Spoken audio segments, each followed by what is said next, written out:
Though many businesses and municipalities have begun moving away from single-use plastics, the addiction has remained. Their convenience and practicality, as well as our established reliance and comfort with them, has made them such a useful material for a variety of situations. In an effort to achieve a middle ground between abandoning what plastics can offer and trying to have a smaller impact on our planet, some have begun to use bioplastics. This is actually a fairly loose term, and is often used interchangeably with the terms biodegradable and compostable. So, what do all these mean? Well, let's start off with what plastics are in the first place. The word plastic comes from the Greek plastikos, meaning capable of being shaped or molded. Now, I'm not a chemist by background, but a simple explanation of plastics is that they are actually a wide range of materials that are any synthetic or semi-synthetic organic polymers. This just means that they're made up of compounds made up of repeating linked groups of small molecules that must contain hydrogen and carbon, but may also contain other elements. It should be noted that there are non-synthetic polymers such as cellulose as well. Because all plastics are polymers, you'll often see individual types of plastic start with the prefix poly, like polyethylene, which is among the most common. Plastics are most commonly made from petroleum, but can be made from many other materials, which is where bioplastics come in. Bioplastic is an overarching term that just refers to any plastic made from biomass sources, such as fats or starches. As a result, I'll generally be using this term for the rest of the video. Within this category, there are biodegradable plastics, which are those that can break down into water, CO2, and biomass in any time frame. There is no time limit to how long this has to take. It just has to be able to do this at some point in time. The other term under the bioplastic umbrella is compostable plastics, which are those that can break down into water, CO2, inorganic compounds, that means they're missing hydrogen-carbon bonds, and biomass, usually within 90 days. It must also work in a compost environment. You'll notice I said compostable plastics have to break down into those parts usually within 90 days, and that's because these terms are all very poorly regulated wide scale. Their definitions can often vary depending on the organization or region you're dealing with. Without the standardization of the definitions of these terms and the enforcement of these definitions, it is very easy for companies to label products in a way that misrepresents the reality of how they will be processed post-use. But this feeds directly into our society's out of sight, out of mind attitude when it comes to waste. It is a perfect marketing tool for a snack company to be able to say their chip bags are biodegradable when consumers don't know what that really means. It sounds pretty good, and if someone wants to be a bit more conscious about their purchases, they might be more likely to buy that product, even though it doesn't have a meaningful difference compared to another. And as a bonus, the company doesn't have to lie. Despite that, implementing standardized labeling for products in a way that is well communicated and easily understood by the average consumer could lead to much better outcomes regarding bioplastics. Even if we were to get definitions and labeling to be understood and communicated across the board, one of the biggest problems in regards to the use and handling of bioplastics is the waste infrastructure. Even though the science and technology behind these products is sound in a lab setting, the conditions where they're tested are ideal and not indicative of real-world conditions, even when trying to replicate them. Compost systems have limitations, physically and otherwise, which can result in bioplastics clogging systems when they are filtering organics from non-organics. Because when bioplastics are advertised in some way or are being purchased more by organizations for use, they start to take up more and more of the compost waste streams. This is especially true when they are labeled as compostable or biodegradable. Bioplastics don't go in plastics. They obviously don't go in the paper bins, and they're advertised not to go in the garbage, though often this is the best choice. No, bioplastics are engineered to be put into compost streams. So the more bioplastics being consumed, the more there are in our compost systems, and this causes them to cause issues with the systems more frequently. When this happens, much of the diverted organic waste must be moved to landfill, where it releases a lot more greenhouse gas emissions and can't be used for soil later on as it could be from compost. There are compost facilities that are able to handle bioplastics well though. However, these are expensive. All waste infrastructure is. As a result, it's not frequently updated by municipalities or their main contractors who handle waste. Just like how biodegradable plastics technically break down, but practically they're no different from normal, we are technically able to handle many bioplastics, but most of our organic waste systems can't because they're out of date or overwhelmed. As well as this, many of the capable facilities are often privately owned, and therefore more expensive to use for municipally collected waste. Another issue that is caused by the rush of bioplastics into compost systems is that compost is kind of like baking. You need certain proportions of certain ingredients, in this case organic materials like food, in order for the right things to happen and the recipe to work. If too much of the compost is made up of bioplastics or even too many paper products, it won't compost properly. The food, napkins, bioplastics, and whatever else will all just sit there. With all of these more technical aspects considered, there's still the simple fact that the way waste is handled and communicated about can be very different between countries, regions, cities, and even parts of a metropolitan area. This can obviously be very confusing, especially in big cities where the population comes from all around the world and are used to another waste system. Adding to this confusion is the fact that typically recycling and waste signage is very poorly designed. It usually does a pretty bad job at promoting understanding and proper effective sorting of waste. It's usually overly complicated with unclear or too much language used. Good signs should be simple, use few words, and be easy for a child to understand. With these qualities in mind, often Lego and IKEA are companies that are pointed to for having great design in their instructions, which can be used as inspiration for how to design better signs in general. Using these principles, we can avoid a lot of contamination in recycling and organic waste.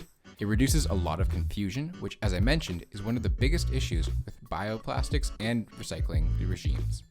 When compostable plastics are advertised and used along with regular plastic options of similar products, it can cause a lot of confusion for people. This then leads them to put non-compostable plastics into the compost.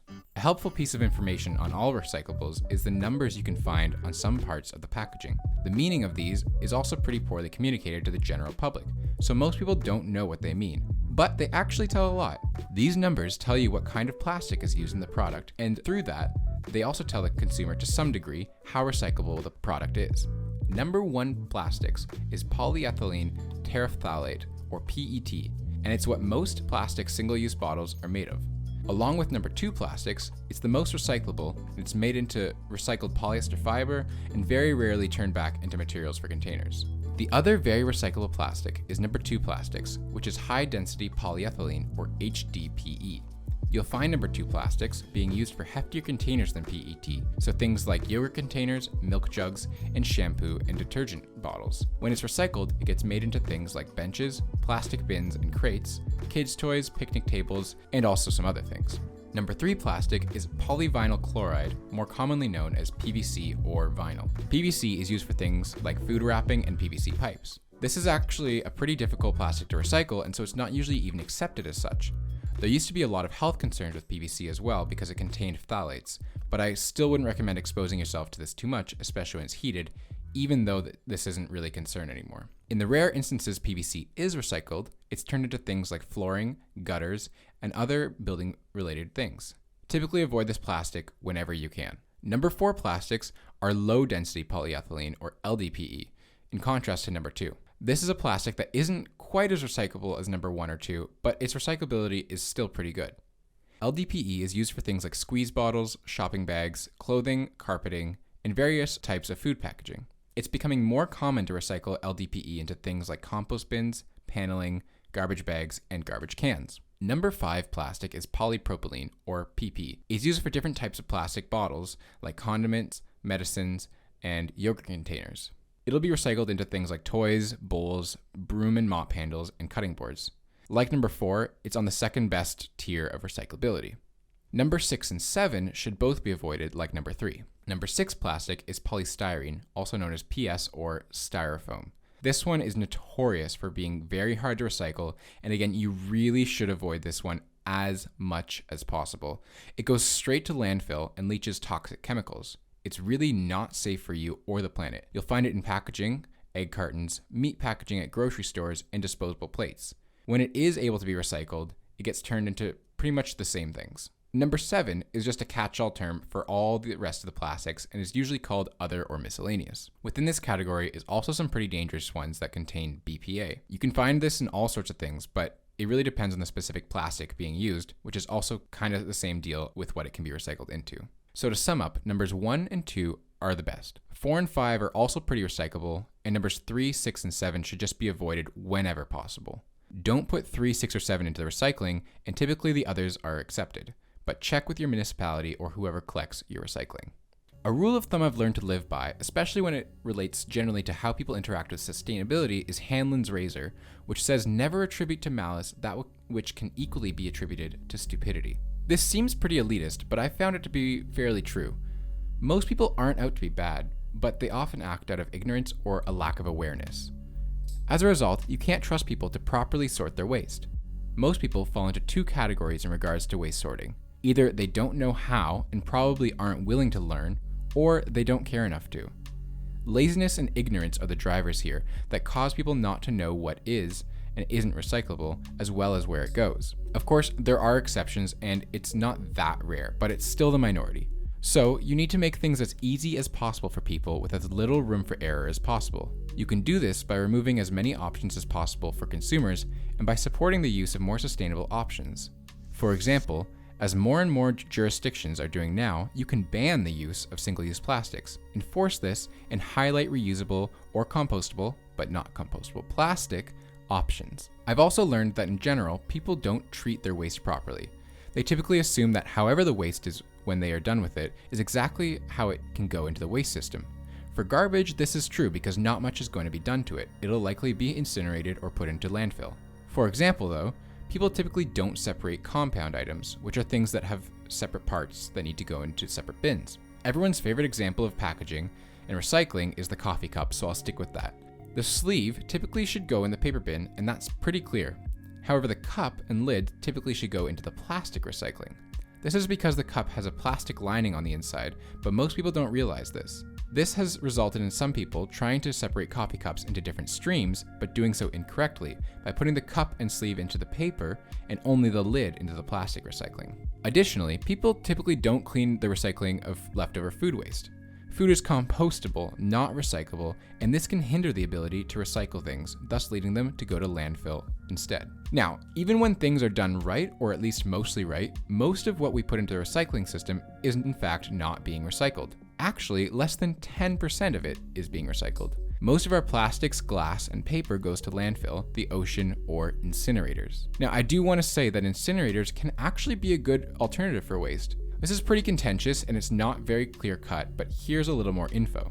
Incinerators produce flue gas as a pollutant. It's a mix of harmful gases and particulate matter. However, with proper cleaning, much of this can be captured before it goes into the atmosphere. The ash produced by incinerators is then separated into two parts, the bottom ash and the fly ash. Bottom ash is actually quite useful and it can be used to make things like concrete. The fly ash, on the other hand, is very toxic, but with the proper treatment can also be rendered safe for use in similar ways. Plus, incinerators create energy in a way that is cleaner than some other more harmful sources. Now, this is not to say incineration is a perfect system or should be adopted across the board. There are still some pollutants that escape into the atmosphere, the treatment process can be expensive, and they are loud and smelly. However, they do divert physical waste from landfills, unless the ash is then sent to landfill, and produce energy and useful materials. Anyways, enough with that tangent and back to recycling. As I mentioned, there are many issues with recycling, including proper sorting and recycling habits like not cleaning it first. On top of this though, we also used to ship much of our waste to Asian countries such as China, who have now stopped taking it. Our waste systems are now overloaded, meaning we can't handle our own recycling and are sending even more of it to landfill.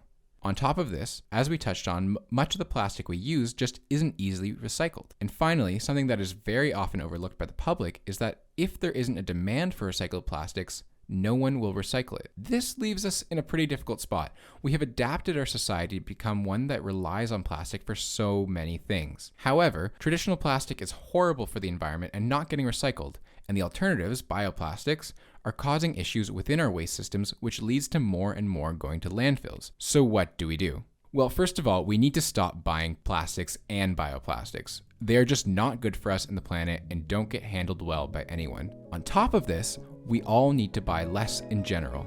I'm not telling you to commit to a minimalist lifestyle. There are lots of other people that tell you to do that, but we all buy way more than we need to, and so much of it just goes to waste anyways. The reduce, reuse, recycle system is famous, but we typically forget about the first two R's and only think about recycling. The system wasn't thought up to be a pick and choose though. It's in that order for a reason, and that is because it was meant to be a hierarchy. First, we need to reduce the amount we consume, and especially that which will produce waste.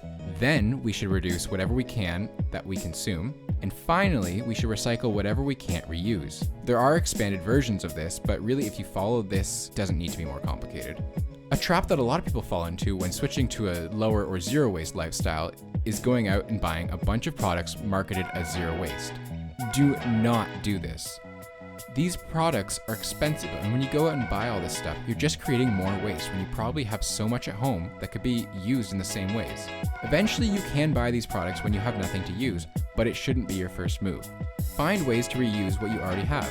A really simple one people tend to fail with is to reuse Ziploc bags you already have. I grew up doing this, and it wasn't until I was a teenager that I realized most people don't do this. Eventually, after these bags break, you'll have to replace them, and then you can go to buy nicer, sturdy silicone reusable bags. Also, learn about your local waste systems and how to sort your waste properly. Talk about this with your friends and family, and also encourage them to try to produce less waste. It's really not that hard, and it's something you can do to do your part in making the world a little bit better. Thanks for watching.